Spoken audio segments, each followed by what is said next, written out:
सकाळीच उठून पहिले खोली पहिले बुलेट कारण तिथं नेलं तर थोडंफार काम होतं तो काम करत होता आणि टाकीत घाण पण होती ती साफ करायची होती.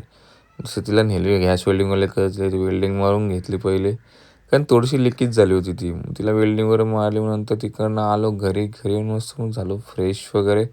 फ्रेश झाल्यानंतर चला भूक लागल्यावर भाकरी खाऊ गेलो भाकरी खायला सगळी मच्छी केली होती. भाकरी वगैरे खाल्ली तेवढ्यात मला पाटीलने फोन केला होता चल बोलतो जायचं बोलतो आपलं मॅच बघायला. आज बोलतो मॅच आहे पोरांची. मी बरंच चल मग गेलो तसं दोघंजण मॅच बघायला पोदीवर तेवढं पोरं मागली आलेली होती. आणि तेवढं ग्राउंडमध्ये बघतो तो कुत्रा भाई फिरतं एवढ्यात. तेवढ्या ग्राउंडच्या वर्षी इंटरनॅशनल देवा पाटील एअरपोर्टवर लँड करण्यासाठी विमान चालला होता. मग घरी आलो मग घरी येऊन मस्त फ्रेश वगैरे झालं तसाच. बरं चला जाऊ कॉलनी तेवढ्या पप्पाने मला काम सांगितलं तर जाऊ कॉलनीत ATM पैसे काढून. ATM पैसे काढून दिलं गेलो कॉलनीत परत. तेवढंच गेलो पार्किंगला तर पार्किंगला पत्रा पाटील बुड्ढं बुजं होतं आगीवरती. तिकडनं आलो घरी मग बसलो जेवायला तेवढे प्रिन्स आणि प्रिशा मस्ती करत होते. त्यांना मग ती गादी आणि मम्मी त्यांना काय गादी देत नव्हती इकडनं जोरलो ते तिकडनं जोरलो.